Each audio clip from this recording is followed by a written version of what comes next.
नमस्कार मित्रों, भीम भाष्य इस मेरे ऑडियो विजुअल पॉडकास्ट सीरीज में आप सबका तहे दिल से स्वागत है। इस ऑडियो विजुअल पॉडकास्ट सीरीज में कुल मिला के 54 एपिसोड्स हैं, सारे डॉक्टर बाबा साहेब अम्बेडकर जी के बारे में। और इन एपिसोड के द्वारा डॉक्टर बाबा साहेब अम्बेडकर जी की जो बहुआयामी प्रतिभा थी उसके 25 पहलू, 25 आविष्कार मैं आपके सामने पेश करने जा रहा हूं। दोस्तों, ये जो श्राव्य श्रृंखला है ये डॉक्टर बाबा साहेब अम्बेडकर जी की आयु पर है। इसमें उनका विचार, उनका कार्य, उनकी फलसफी और सबसे महत्वपूर्ण बात यह है कि उन्होंने हमारे भारत देश के लिए जो सपना देखा था वो सपना मैं आपके सामने पेश करने जा रहा हूं। तो चलिए आगे बढ़ते हैं। इस एपिसोड में हम बात करने जा रहे हैं डॉक्टर अम्बेडकर जी का स्वतंत्र भारत के पहले विधि मंत्री के रूप में उन्होंने जो काम किया है उसके बारे में, और साथ ही साथ स्त्री पुरुष समता के लिए उन्होंने जो संघर्ष किया है उसके बारे में इसमें चर्चा होगी, इसमें बात होगी। 15 अगस्त 1947 को हमारा देश स्वतंत्र हो गया और पंडित जवाहरलाल जी को प्रधानमंत्री के रूप में चुना गया। प्रधानमंत्री पंडित जवाहरलाल नेहरू जी ने अपने मंत्रिमंडल का उसकी उद्घोषणा की।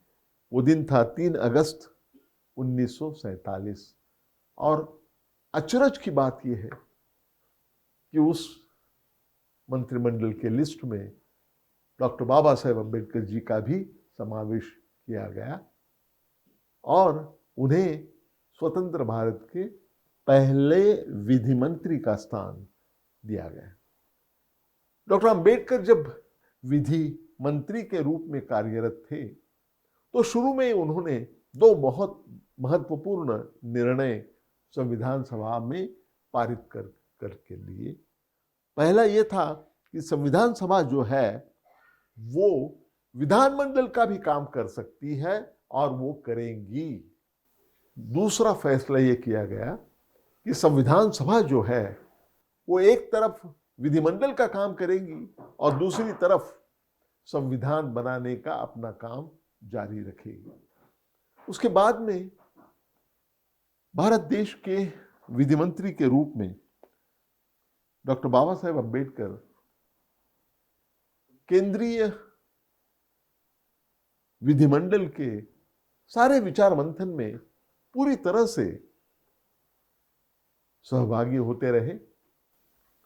उनके मिनिस्ट्री के विषय पर नहीं, उस पर तो वो बोलते ही थे, लेकिन उनका अनुभव इतना महान था। अपने बहुत विस्तृत अनुभव के साथ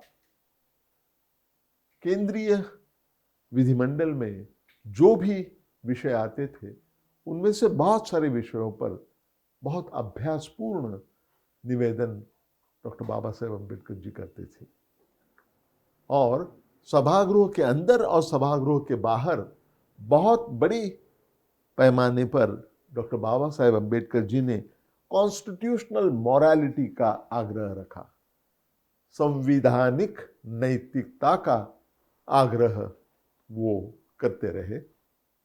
अपने हर एक भाषण में देश भर में जहां भी वो गए, वहां जहां भाषण करते थे वहां दोहराते थे कि संवैधानिक नैतिकता का पालन करना बहुत ही आवश्यक है।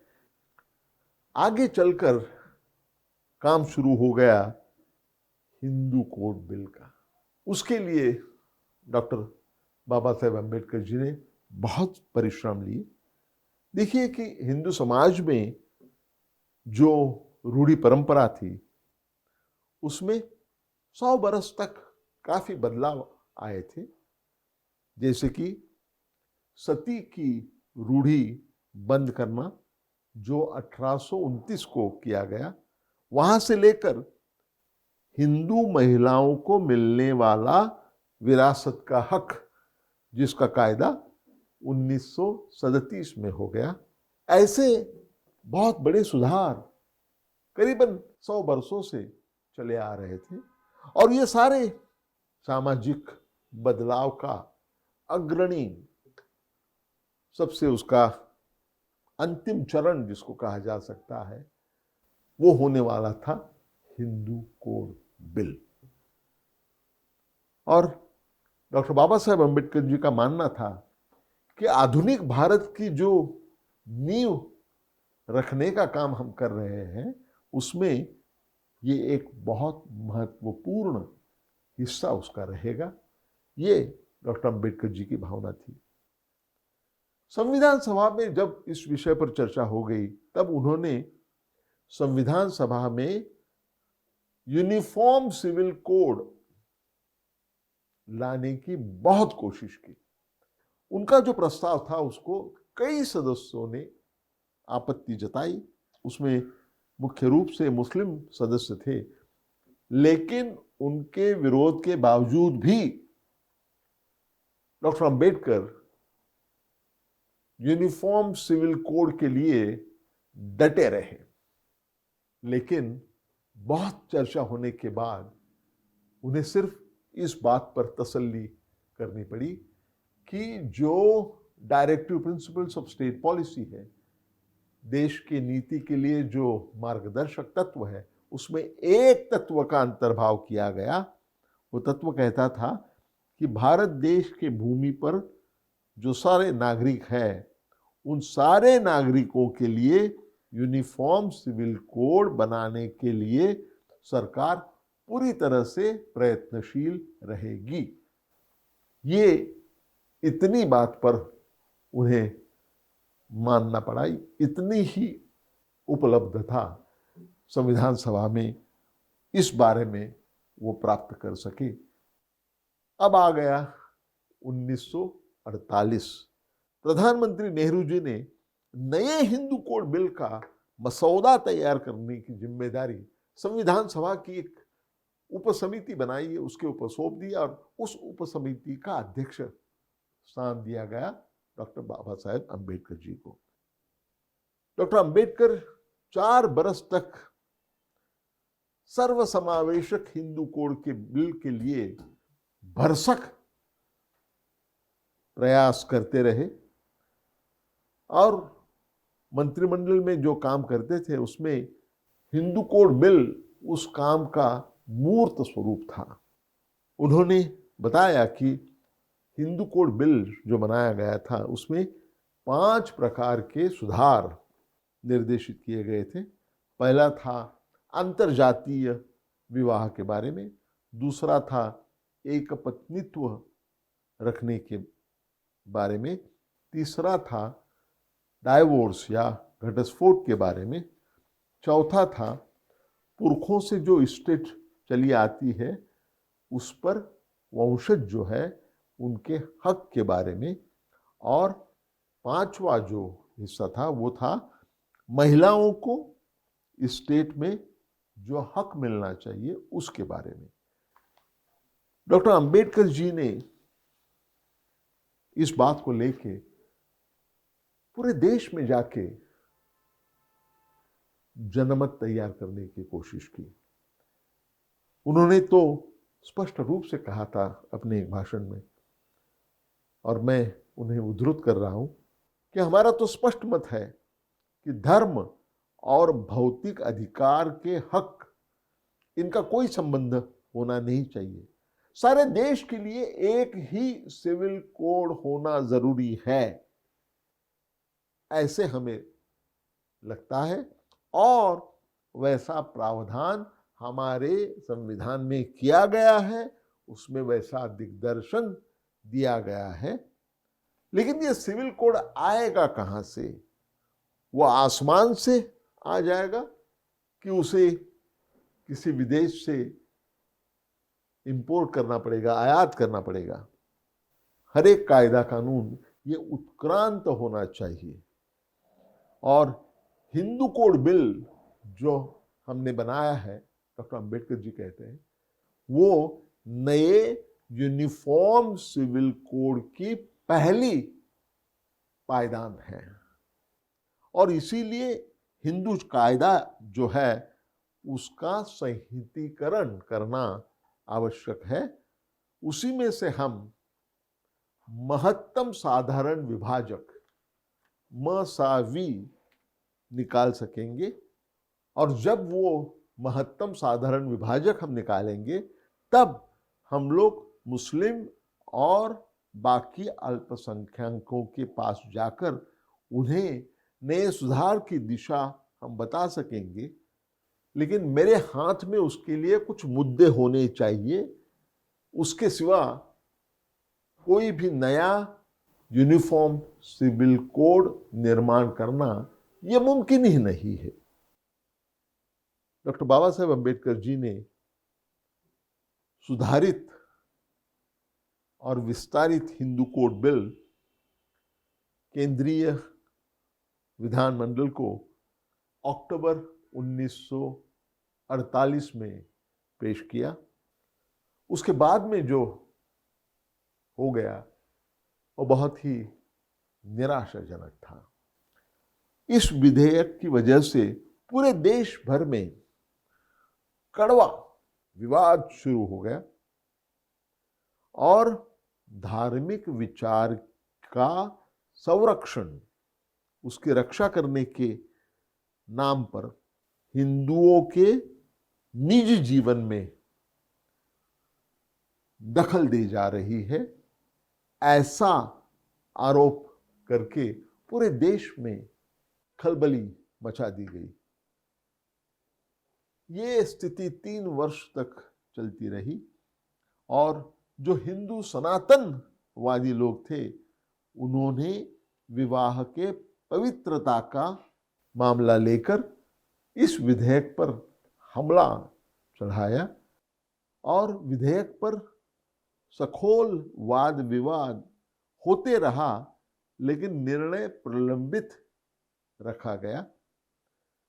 शादी और कुटुंब संस्था ये हिंदू समाज के मूलाधार है और डाइवोर्स के घटस्फोट के माध्यम से विवाह को खारिज करना, इसका मतलब है हजारों वर्षों से जो समाज टिका रहा है, अपनी जगह पर ठीक से रहा है, उस समाज पर आघात हो रहा है।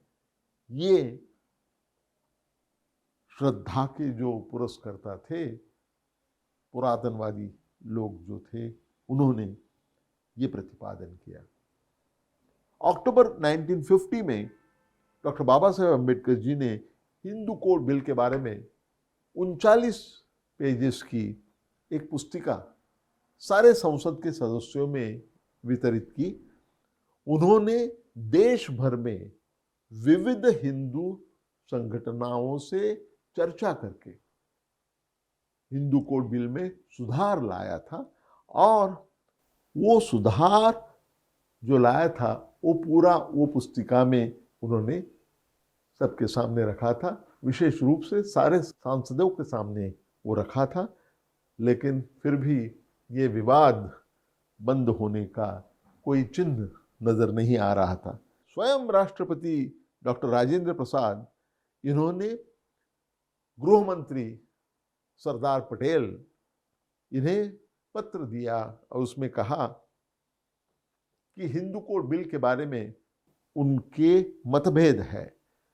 उन्होंने ये बताया, और मैं उनको उद्धृत कर रहा हूं, कि ये जो नई संकल्पना है ये हिंदू कायदे के लिए न केवल परकीय है, फॉरेन है और गैर लागू भी है, और इसकी वजह से हरेक कुटुंब जो है उसका विभाजन हो सकता है।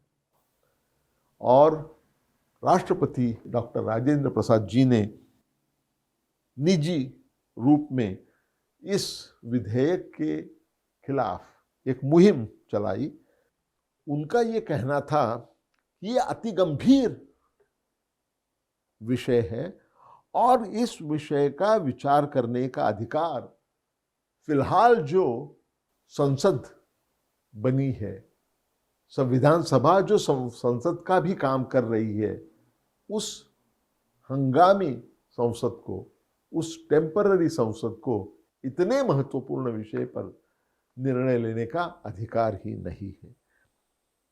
उसके बाद में कांग्रेस दल के जो प्रमुख थे पट्टाभी सीतारामैया, ये अध्यक्ष थे कांग्रेस दल के।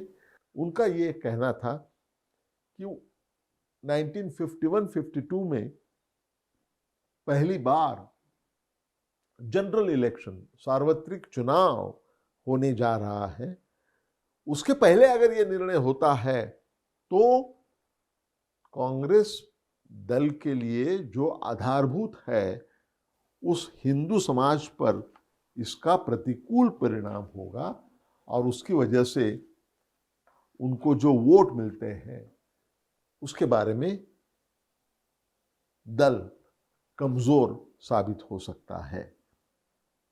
दूसरी तरफ प्रधानमंत्री पंडित जवाहरलाल नेहरू, इन्होंने हिंदू कोड बिल को पूरी तरह से अपना सपोर्ट दर्शाया। इतना ही नहीं, लेकिन उन्होंने कहा कि अगर हिंदू कोड बिल संसद में पारित नहीं होता है, मेरी सरकार, सब लोग मिलकर हम इस्तीफा दे देंगे। अब देखिए, सरदार पटेल जी ने इस विधेयक को कड़ा विरोध जताया था और ये विधेयक संसद में चर्चा के लिए लिया ही नहीं जाएगा, ऐसे ऐलान भी कर दिया था। फिर भी प्रधानमंत्री पंडित नेहरू जी ने अपनी भूमिका कायम रखी। फिर इस बिल में काटछाट होकर विवाह घटस्फोट ऐसा स्वरूप के साथ में ये विधेयक जब संसद में चर्चा के लिए आया तो उस पर बहुत कड़ी आलोचना हो गई। 20 सितंबर 1951 को डॉक्टर बाबा साहेब अम्बेडकर जी ने चर्चा का जवाब देते हुए एक बहुत ही भावनापूर्ण भाषण दिया।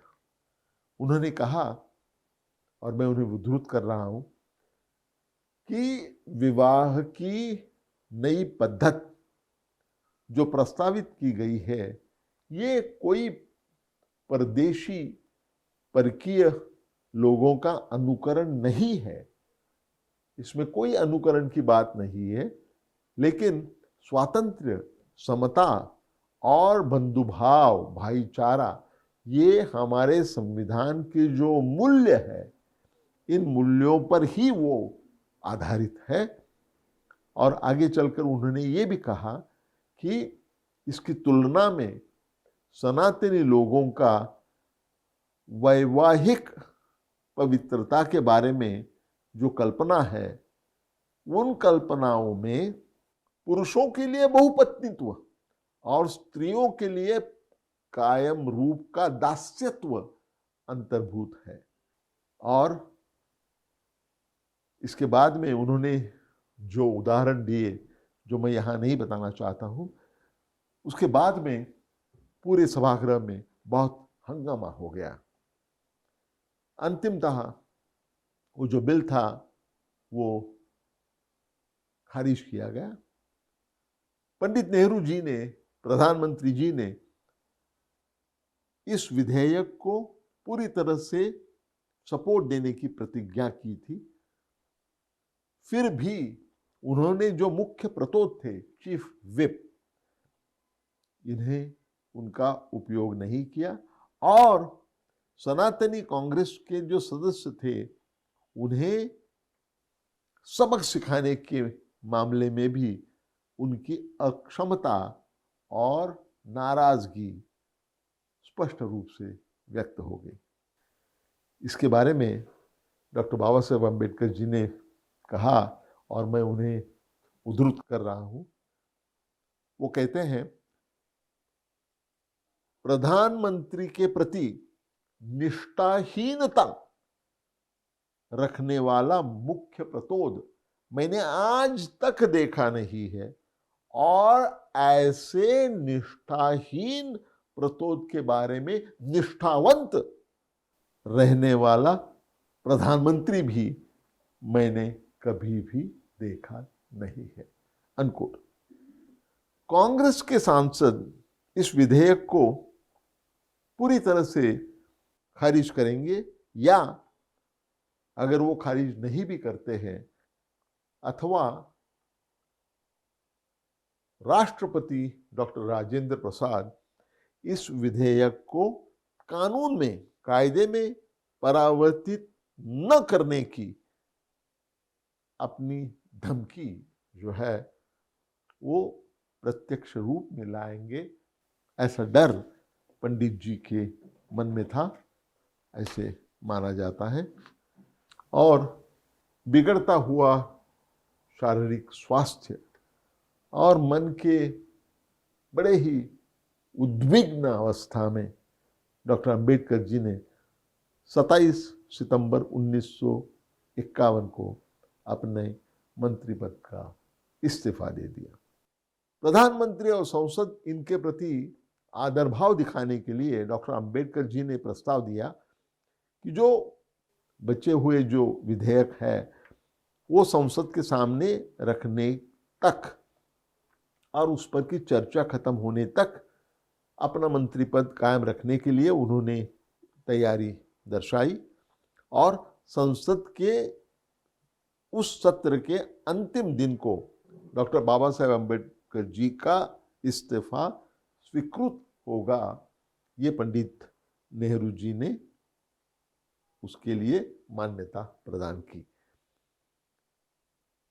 पंडित जी ने डॉक्टर अंबेडकर जी ने किए हुए कष्ट की प्रशंसा करते हुए कहा कि हिंदू कोड बिल के विरोध में नियति थी और कार्य प्रणाली के नियम भी उसके खिलाफ थे, ऐसा समर्थन उन्होंने किया।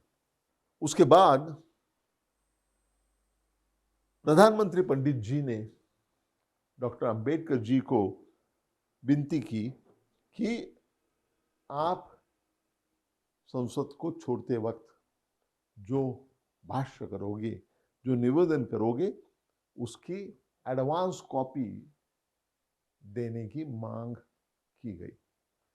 4 अक्टूबर 1951 को डॉक्टर अंबेडकर जी ने प्रधानमंत्री जी को बताया कि अगर मेरा भाषण मैं लिखता हूं तो वो लिखित कॉपी ये प्रधानमंत्री को पेश की जाएगी, और उन्होंने ये भी बताया कि उपसभापति जी ने 11 अक्टूबर 1951 को डॉक्टर अंबेडकर जी को निवेदन, संसद में निवेदन करने की परमिशन दी गई है।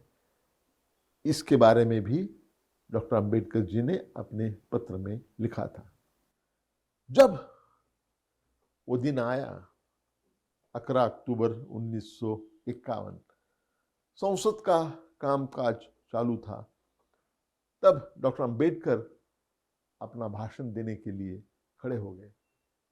लेकिन आश्चर्य की बात यह है कि उन्हें उपसभापति ने टोका और उन्होंने कहा कि अगर डॉक्टर अंबेडकर जी ने अपने निवेदन की कॉपी अगर पहले ही पेश की होती तो ही उन्हें संसद में भाष्य करने की अनुमति मिल सकती थी। उपसभापति का ये बर्ताव, ये सेंसर करने का प्रकार है, ये संसद के लोकशाही लोकतांत्रिक परंपरा से दूर जाने का प्रयास है। ऐसे बहुत सारे संसद सदस्यों ने खुलेआम बताया। फिर भी उपसभापति ने उन्हें प्रत्युत्तर दिया कि संसद के हक और विशेष अधिकार जो है, संसद के जो हक है और विशेषाधिकार है, उनके रक्षणकर्ता के रूप में डॉक्टर अंबेडकर जी के निवेदन में कुछ भी असंबद्ध या तो आक्षेपार्ह नहीं है, ये देखने की मेरी जिम्मेदारी है। इसीलिए मैं उन्हें परमिशन नाकार रहा हूं। और फिर डॉक्टर अंबेडकर जी के तरफ मुड़कर उन्होंने कहा, माननीय मंत्री महोदय, डॉक्टर अंबेडकर जी ने उन्हें रोक दिया। उन्होंने कहा, I am no longer a minister. और उन्होंने कहा कि ये ऐसी जो आज्ञा है, सेंसरशिप वाली जो आज्ञा है, ऐसी आज्ञा का पालन करना मैं कतई नहीं चाहता हूं। और उन्होंने अपने हाथ के पेपर टेबल पर डाल दिए और बाकी पेपर्स इकट्ठा करके तुरंत वो सभागृह के बाहर चल पड़े। सभागृह के बाहर जाने के बाद में उन्होंने एक निवेदन जारी किया। उसमें पूरी तरह से अपनी भूमिका उन्होंने स्पष्ट रूप से विदित की थी। आखिर में मुझे इस्तीफा देने के लिए मजबूर करने वाला मुद्दा जो है वो मैं आपके सामने रखता हूं, और वो है हिंदू कोड बिल। यह बिल सभागृह के सामने रखा गया 11 अप्रैल 1947 में। 4 वर्ष वो जीता हुआ था, लेकिन उसके बाद में उसका खून किया गया। पूरा 1 वर्ष वो बिल सिलेक्ट कमेटी के पास भेजने की कोई तकलीफ नहीं उठाई गई।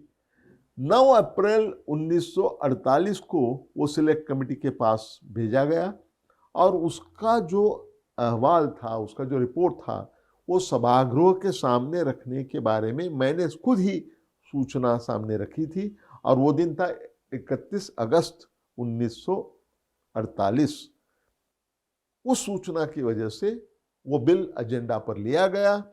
लेकिन जब वो सूचना चर्चा के लिए आ गई तो वो भी खंडित रूप में 10 महीने में बिखरी हुई। फरवरी में 4 दिन, मार्च में 1 और अप्रैल 1949 में 2 दिन। 19 दिसंबर 1949 को सिलेक्ट कमेटी से जब बिल वापस आ गया तो मेरी सूचना स्वीकार हो गई। 1950 के वर्ष में इस बिल के लिए कुछ भी समय दिया नहीं गया, और वो बिल नियमानुसार चर्चा के लिए सभागृह में आ गया। वो 5 फरवरी 1951, और फिर 5 फरवरी से लेकर 7 फरवरी तक 3 दिन ये विधायक के लिए चर्चा के लिए दिया गया, और उसके बाद में उसे दुर्लक्षित किया गया। 17 सितंबर 1951 इस दिन को नियम के अनुसार जब चर्चा आगे बढ़ी, ये चर्चा में प्रधानमंत्री जी ने एक नया प्रस्ताव सामने रखा कि पूरे बिल का, पूरे विधायक का विचार करना उतना समय हमारे पास नहीं है, इसलिए पूरा बिल छोड़ने के बजाय कुछ उसका एक हिस्सा चर्चा के लिए ले सकते हैं। मुझे तो बहुत ही आश्चर्य हुआ, फिर भी मैंने उसके लिए मान्यता दे दी, क्योंकि कहते हैं ना कि सर्वनाश समुत्पन्ने अर्ध्यम त्यजति पंडितः। जब सर्वनाश होने की संभावना होती है, सब कुछ खोने की संभावना होती है, तब सियाना आदमी 50% बात के लिए मान्यता देता है। प्रधानमंत्री महोदय ने सूचना की कि शादी और घटस्फोट, विवाह और घटस्फोट, ये जो हिस्सा है वो चर्चा के लिए हम लेंगे, और उस पर चर्चा आगे चल पड़ी। 2 या 3 दिन के बाद वो पूरा बिल ही खारिज कर दिया गया। मुझे बहुत सदमा पहुंचा। इस विधेयक की वजह से मुझे बहुत ही मानसिक परेशानी हो गई। कांग्रेस दल की यंत्रणा, उनकी तरफ से कुछ भी मदद मुझे नहीं मिली। प्रधानमंत्री जी ने सबको मतदान की स्वतंत्रता, आजादी दी। कांग्रेस दल के इतिहास में वो एक असामान्य बात थी। मैं कुछ भी बोल नहीं सका, लेकिन जो कांग्रेस पार्टी के प्रतोद थे, चीफ विप, उन्होंने भाषण पर काल मर्यादा रखने का आदेश निकालना चाहिए था, वो निकाला ही नहीं। और संसदीय व्यवहार मंत्री, पार्लियामेंट्री अफेयर्स मिनिस्टर जो थे, उनका वर्तन भी अतिशय अजीब था। उनका इस विधेयक को सख्त विरोध था, कड़वा विरोध था। और प्रधानमंत्री और मुख्य प्रतोद, ये दोनों ने एक दूसरे के गैर वर्तन का समर्थन किया। आप ये कह सकते हैं कि अगर मैं नाराज था तो मुझे पहले ही जाना चाहिए था, लेकिन मैंने वक्त लिया। इसका कारण ये था कि मैं संविधान निर्मिति के कार्य में व्यग्र था और 26 जनवरी 1950 तक मैं उसी में व्यग्र रहा। दरअसल बात यह है कि हिंदू संहिता बिल, हिंदू कोड बिल, ये इस देश के विधिमंडल ने आज तक हाथ में लिया हुआ सबसे बड़ा सामाजिक सुधार का उपाय था।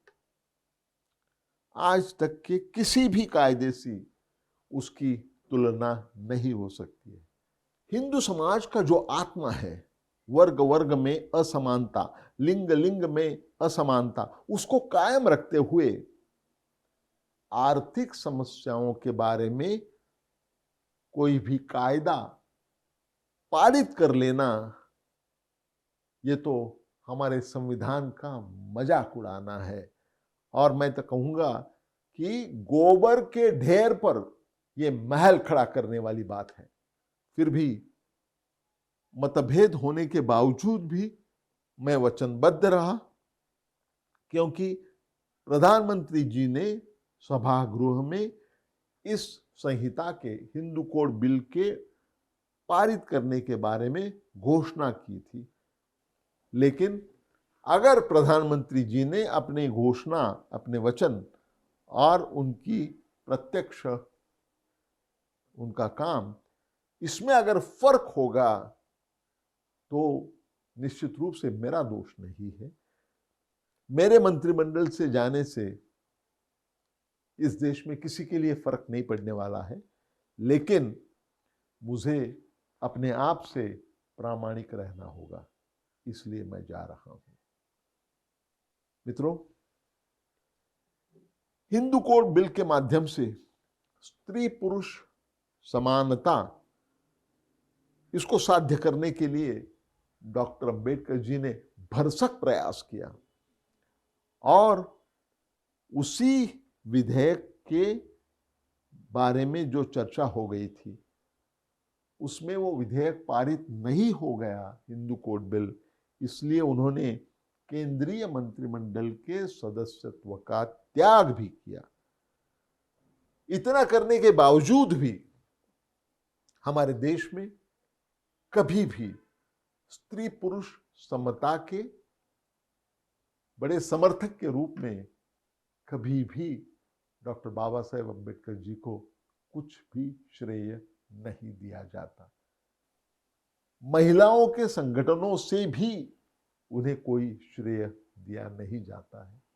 दरअसल स्त्री पुरुष समता प्रस्थापित करने के लिए अपने मंत्रिमंडल के, केंद्रीय मंत्रिमंडल के सदस्यत्व त्याग करना, यह बहुत बड़ी बात थी।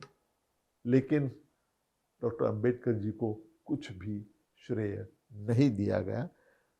आखिर वो ठहरे अस्पृश्यों के एक नेता, सिर्फ नेता, और वो भी सिर्फ अस्पृश्यों के। ये हमारे देश की शोकांतिका है। मित्रों, मेरी बात को मैं यहीं पर विराम देता हूं। फिर मिलेंगे जल्द ही। तब तक के लिए आज्ञा दीजिए। धन्यवाद। नमस्कार।